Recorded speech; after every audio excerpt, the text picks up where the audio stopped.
Welcome to today's episode of Adventures in the Wild. I'm Dances with Buffalo. And I'm Greg, and today we're taking on the tundra of the forest. Yeah! It's important in the wild to always have a fire source for heating and cooking. It's not always easy, but you gotta do it to survive. The consequences could be deadly, like death. Has anybody seen Dances with Buffalo? Where'd he go? So the key to survival in any situation is to find a water source, food source, and shelter. It'll be completely difficult in this sort of environment, given the fact that we have absolutely no advantages whatsoever.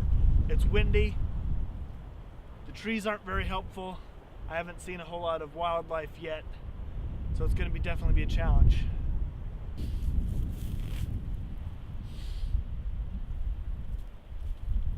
While Greg searches for firewood, I search for food for us to eat. Food in tundra is scarce. Must find walruses and seagulls and octopuses. Hard to find on land, all of them sea creatures.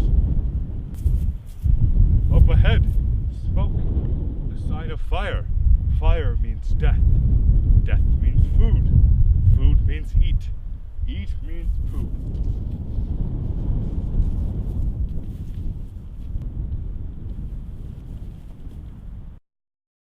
Been looking around for some firewood. Not too much luck. It's been raining here the past couple of days, which means a lot of the dead wood is going to be very wet, which doesn't help out a lot. The good thing is, though, we have a lot of evergreens and pines, which means it could be a long-lasting fire, keep us warm for the night, keep us in survival mode. The key is just to find some that's dry enough to actually use for campfire. It's a very unforgiving climate out here.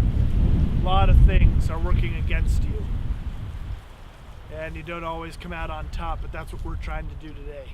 One of the things I like to do when we come out here into the wild is to showcase some of the wildlife that we encounter. One is pine cones. Fascinating things they are. The heat sometimes from forest fires will help open up the pine cones to allow the seeds to spread, which is why forest fires can sometimes be a good thing, but not always, because it can be very destructive.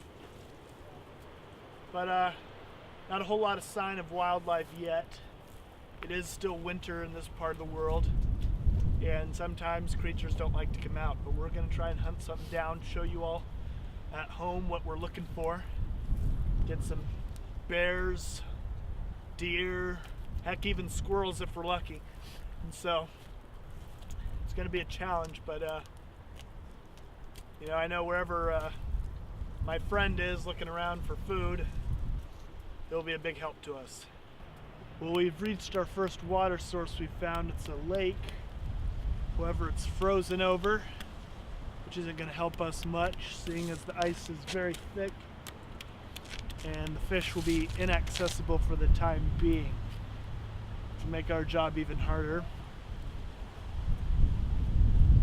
And just going to have to find some sort of birds or animals. Mammals, I guess. We're here on a very interesting thing, or something that you will find interesting as a viewer. These are bridges. Now, over the course of thousands of years, Mother Nature has allowed grizzly bears to build these bridges so that they can successfully find prey and hunt and feed their young. They're very complex structures, made of good wood, a lot of good nail work done. Carpentry skills are quite good considering that they're bears, but just ingenious what Mother Nature can come up with. And this allows these bears to survive. And what's something interesting I'd like to show you right here.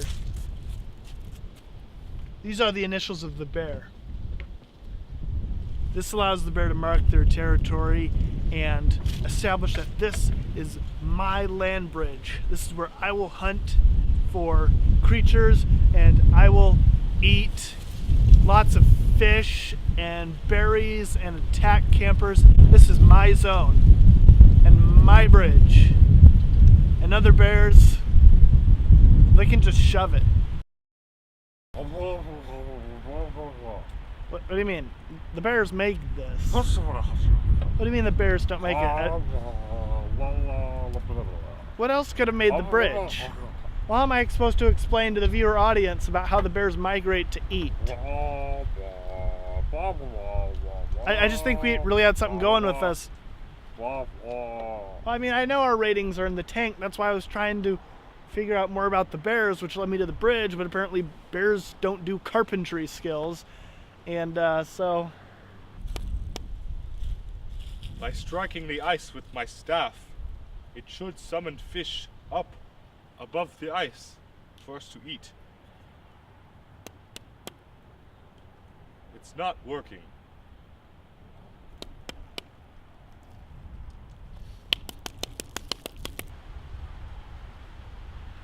Hey there!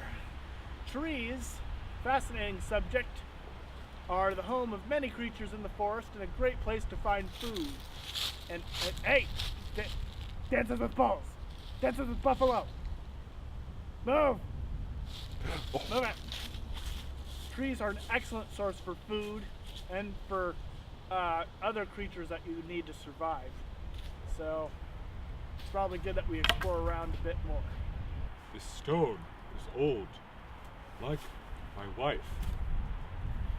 It says the site is in memory of Marilee Papin.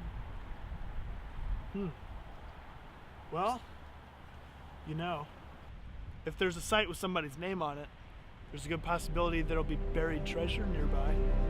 And you know, buried treasure would be an excellent episode. We could have a quest. It'd be totally awesome just to have buried treasure somewhere, you know? It'd be like fantastic, like the coolest thing that's ever happened, because we would be going on a quest to find the buried treasure, and we would dig and fight with swords, vanquish our enemies, so we can find this buried treasure, take it back, and be the coolest people that ever lived. Well, I know just because there's a rock that has somebody's name on it doesn't mean there necessarily is buried treasure. I'm just saying that, you know, it'd be... Look, I'm just saying we do nature every episode. I know it's a nature show. I get it. I'm only paid to talk about nature. They don't pay me for my ideas. Look, I'm just thinking that would be awesome. Well, I just think finding buried treasure would be pretty awesome. Fine.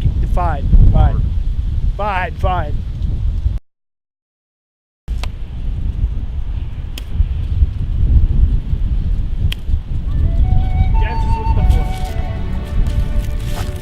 We're going on a hunt for buried treasure.